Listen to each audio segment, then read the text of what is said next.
Good morning. May it please the court, I'm Nancy Ryan representing Timothy Fletcher. This is indeed also a Hurst resentencing, and this is indeed also a case where the issue of the checkbox was raised in the briefs. If I may, on mature reflection, I am inclined to agree with what Justice Kennedy said, which is that the issue is waived in this case, because the defense counsel was asked by the trial judge, do you have any objection to Part C of the verdict form? And the answer was, there's a typo. So since we agreed to asking the jury, does any of you agree with any of this, yes or no, I have to concede that we are in no position to say, what do you mean that?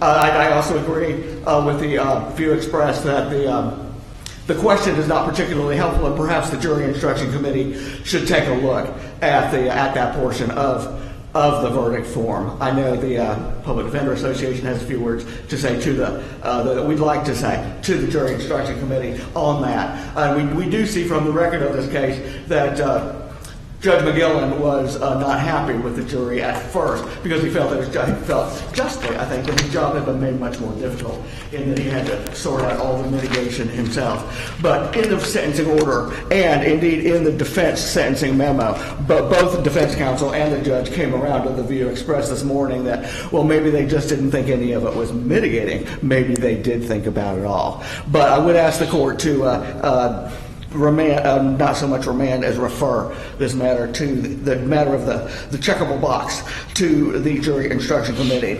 And having said all that, the checkbox is quite significant in this case because in that the judge found that even given the checkbox, the case was a close call in his mind. That's at record page 4123 in the sentencing order. As I mentioned, this is a Hurst resentencing. This court last saw this case in 2015, and a great deal happened between then and now. Not only after a plenary de novo resentencing do you have a judge who found it a close call, you've got a judge who found the violence was an impulsive reaction to unexpected resistance, and that's also in the sentencing order at record page 4105. It was the judge said that in the context of giving only little weight to the defendant's age of 25. He said, yes, it's impulsive. The judge said in the order, yes, it's impulsive. The action was impulsive, but that didn't cut much ice with him. Another thing that happened since this court last saw this case is that the state conceded that what happened after the defendant's stories diverged, what actually happened at the scene, is not exactly clear. That's new too. In light of all of that, it's my position that the absence of an Edmund-Tyson instruction amounts to fundamental error in this case. I need to distinguish this case, obviously, from the 21 decision of this court in the Christian Cruz case. And on that, can you tell us what would be the trigger for requiring an Edmund-Tyson instruction? Is it any time there is substantial participation in a murder of a co-defendant? I'm so sorry. It's all right. I'm so sorry. Well, the jury instruction committee has, in fact, addressed Edmund-Tyson during the course of this appeal. They have issued standard jury instruction number 7.14, which sets out the excuse me, for possibilities that include a defendant in the class of individuals who are eligible for death. Edmund and Tyson are... So you're suggesting the trigger should just be death eligibility? It's got to be a felony murder case. It's got to be... there's got to be some dispute over who the actual killer was, I think. I'm pretty sure that is a sort of floor for Edmund and Tyson to really come into play. And that's very much the situation in this case. On the third day of penalty phase, the judge said on the record that this is a whodunit. And you're suggesting that it would be fundamental error in any... I mean, I think the way our fundamental error cases work, you'd have to be proposing that it is always error for this not to be given. Like, the court retains no discretion to speak to the specific facts of the case. If there's a felony murder and it's death eligible and there's any conceivable dispute about a co-defendant being involved, then the rule you're asking us to adopt is it is always fundamental error to not give an Edmund-Tyson. Well, fundamental error depends on a showing of harm, and I think I've got that in this case, which Mr. Cruz did not. Cruz was the very simplest model of an Edmund Tyson case. There were 2 defendants, 1 victim, 1 gun, 1 shot fired in the back of the head. Somebody did it, somebody didn't do it. And the jury's guilt phase findings in Cruz established that Cruz was armed. There was, this court would, I think, have been mad to find that not harmless, that the Edmund Tyson instruction was not given. There was only one conceivable outcome. This case is quite different. How does it figure into this issue that it seems to be undisputed that the defendant here was the mastermind of this, going to his step-grandmother or whatever the relationship was. He's the one who knew her. He's the one who didn't like her. And he's the one that thought she had money. And that's why they went there. And there's no question about that, is there? There is not. He did plan the robbery. But again, you've got the judge finding that the violence was impulsive, was not in fact planned. And I'm relying on this court. I'm sorry to interrupt you, but whether it was, regardless of the extent to which it was impulsive, there's no dispute that both of the men were very much involved with physically. They both had hands on her. Right. And so are you saying that for this Edmund Tyson thing that there's no sort of threshold requirement of kind of relatively minor participation that has to be established, or at least, possibly there before this comes into play? I mean, when 2 people are sort of equally involved with this, it just doesn't seem like this issue really even comes into play. Is that wrong? Well, if I'm understanding the question correctly, the Tyson case clarifies Edmund and says that at a minimum, to be eligible for the death penalty, the defendant has to be a major participant in the underlying felony and has to have exhibited reckless indifference to human life. And I imagine the question's about to arise. But on the facts we've got here, I don't see how you can get over that threshold. Well, the answer to that question, Your Honor, a major participant, I think the state has a lock on that, in that he did plan the robbery and get them there. It's the intent element. And at least when he's got hands on her and is doing all this stuff and is angry, and the idea that is doesn't meet that other prong of at least reckless indifference. Well, I'm not so sure. I think you can look at this and say there's much more than that, but I don't see how this even falls in the universe of that case. I mean, I'm just following up what the chief has said. The facts here just don't seem to fit what those cases were talking about. What we do know is that the jury was very particular about standards of review, in that they did check the box no for mitigation. They didn't find anything met the preponderance burden, 51%. They may well have had a problem with the fact that under Edmund and Tyson, the state has to prove beyond a reasonable doubt both prongs, both major participation, that's a lock, and reckless indifference. I'm just not sure what a jury would have made of that, because indifference to human life is, to me, a very tremendously culpable mental state. It means he didn't care at all, either way, if she lived or died. But reckless indifference is clearly something more, and I think a rational jury could have some trouble with that in a case where the state waived death as to one. And it is a closer case now than it was in 2015 when the court last saw it. For the reasons I said earlier, the impulsive reaction finding, that's new. And the state conceding that it's not exactly clear what happened after the defendant's stories diverge. So I submit there is a live issue here, and I'm relying on this court's line of cases culminating in Perez versus State from 2005, where Perez sort of fills the role of Apprendi in this case, in this context, in that this court, up to and including in 2005 in Perez, required not only an instruction but findings from the jury. And the jury instruction committee clearly in 2023 is under the impression that that is still the law. I hope the court is not considering receding from Perez versus State in light of Cruz 2. I'd submit that would be a mistake, because Cruz 2, when that was the case we were talking about before with the one shot, And it went back because our Judge Zambrano down in the 7th tried both cases separately, and he had both records in front of him when he wrote his sentencing order. And this court said, well, you can't rely on both. You got to rely just on what was introduced against Mr. Cruz. And so the case went back. The judge said, actually, yes, I did mean death for Cruz and life for Mr. Charles, the co-defendant. And on appeal in 2023, the defendant argued, well, you have to give me life because my co-defendant got life from the same judge, and there's not that much to choose between us. And this court said no for 2 reasons. First, there's a lot to choose between the person who put a bullet in the back of someone's head and someone who was standing by. And the second reason is, I'm sorry, I lost my train of thought.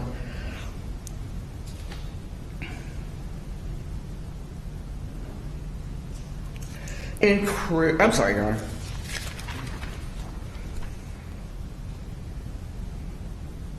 Oh, yes. This court, of course, invoked Lawrence at that point and said, we are not in the business of cutting death sentences down to life sentences because someone else got a life sentence. We're not doing it in any context. That's not what's being asked here. Emmett and Tyson create a categorical exclusion from the death penalty. This is not a mitigation case. This is not an aggravation case.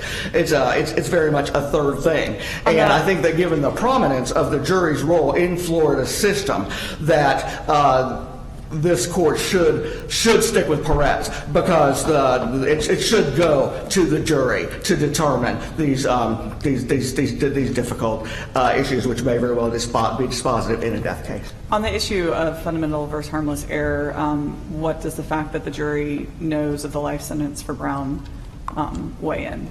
In other words, couldn't they have essentially considered what they would in the context of this instruction and reach the same conclusion? Your Honor, we did get all the mitigation we wanted. I apologize. I'm not sure I heard the question. Sorry, the jury knew of Brown's life sentence, correct? And mitigation? Yes, the judgment and sentence over the state's objection came into evidence and were argued as mitigator number 1. So why doesn't that essentially create the context that the jury needs to reach the same conclusion or to make the same consideration they would if the instruction that you're advocating for had been given? Because Emmett and Tyson are just a whole different third thing from mitigation. We got all the mitigation we wanted. We argued hard for it and got it. That may be how it came about that nobody thought to ask for an Emmett and Tyson instruction. I don't know how that happened. I called up trial counsel and asked him, and he didn't remember offhand. I imagine the post-conviction folks will refresh his memory.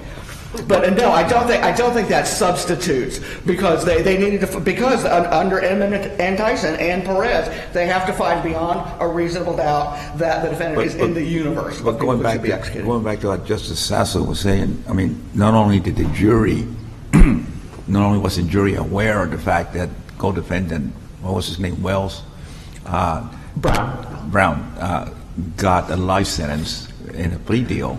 They were given the actual plea paperwork to look at, and I'm sure the prosecutor was screaming and objecting. But the jury was also told to consider the co-defendant's life sentence as a mitigator. By counsel, yes. They were told that, but so I mean, but they were so the jury was aware of it. They were told to consider it by counsel as a mitigator. And yet they, given the facts of this case, they chose not to do that. That's not what juries are supposed to do, weigh the evidence and decide.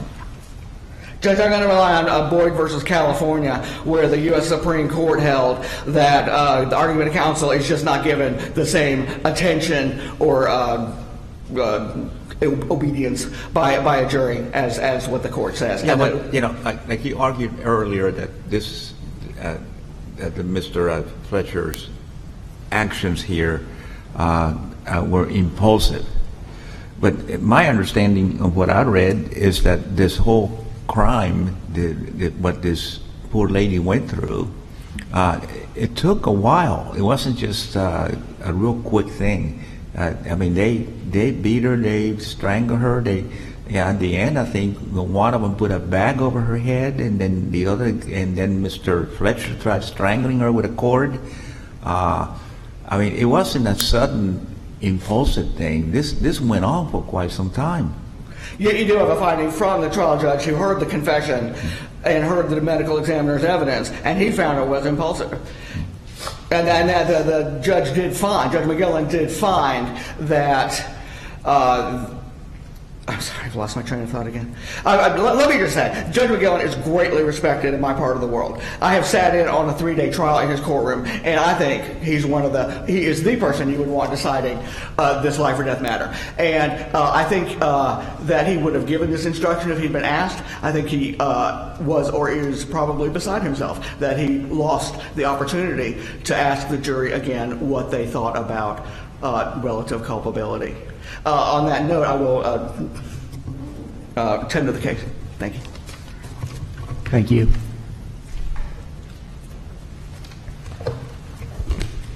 Good morning. May it please the court. My name is Doris Meacham, and I'm here on behalf of the state. I'd like to start with addressing the point that the state never conceded that it was unknown what happened after their stories diverged. The state argued that Mr. Fletcher was indeed the one who strangled and killed the victim. That was never conceded, that we didn't know who did it. It wasn't a whodunit. It was very clear that it was Mr. Fletcher. The evidence in the case pointed to Mr. Fletcher being the one who killed the victim. One of the things that was brought out during trial were the scratch marks that were on Mr. Fletcher's arms, the DNA that was found under the victim's nails that matched his DNA. This was not a whodunit. Based on that, I don't believe that Edmund Tyson even applies to this case. And I know that defense counsel argued that in Cruz, the jury made special findings on the verdict form that Cruz possessed a firearm and discharged the firearm causing the death of the victim, and that's not found here. However, in Cruz, this court found that there was no competent substantial evidence in the record to support that finding. And after that, this court went through the evidence and found that there was sufficient evidence to find that Cruz was responsible for the death and entitled to the verdict of first-degree murder. There was no similar DNA evidence found on Brown's person? Brown had no injuries whatsoever on his person. And in fact, when they first interviewed Mr. Fletcher, his story was that he really didn't have anything to do with it. It was Brown, he was there.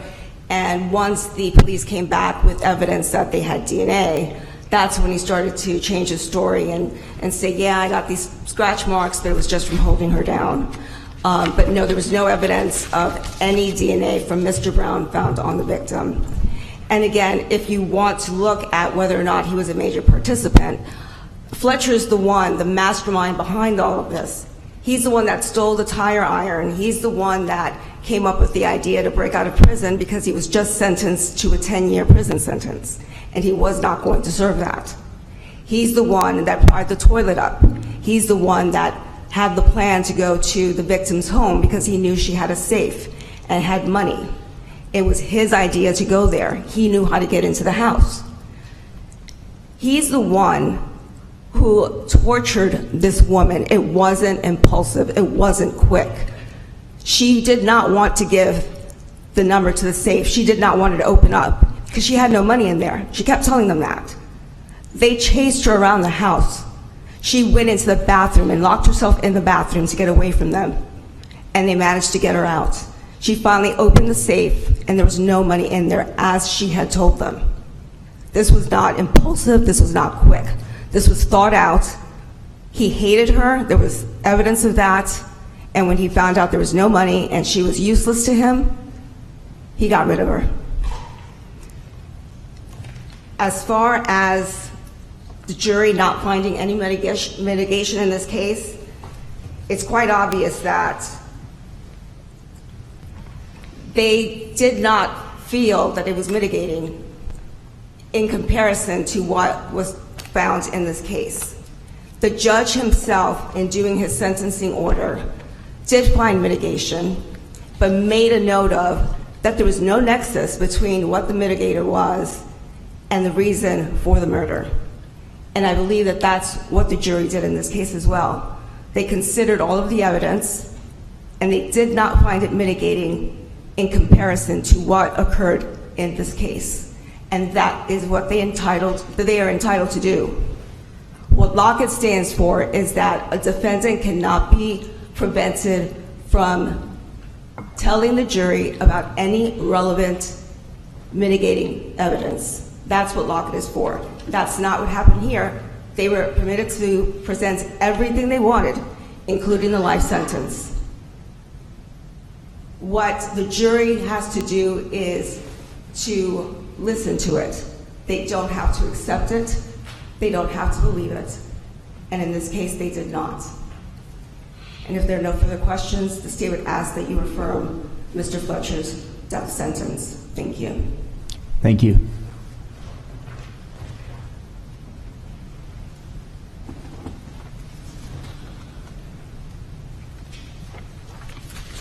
Your Honor, the state did, counsel for the state did say in penalty phase closing that it is not exactly clear what happened after the story started to diverge. That's at transcript page 1036. And it's the judge who called it a whodunit at transcript page 607. I submit to you the scratch marks are getting too much importance. This was quite the scene, as we've been saying, as Mrs. Meacham's argument makes clear. It's the fact that the victim got a couple of fingernails on one person's arm. I just don't see how that logically establishes that he's the one choking the life out of her. They both admitted they had hands on her. And once again, it is the judge's finding that the violence was impulsive rather than the robbery. That's at record page 4105 in the sentencing order again. And with that, I ask the court to reverse for a new penalty phase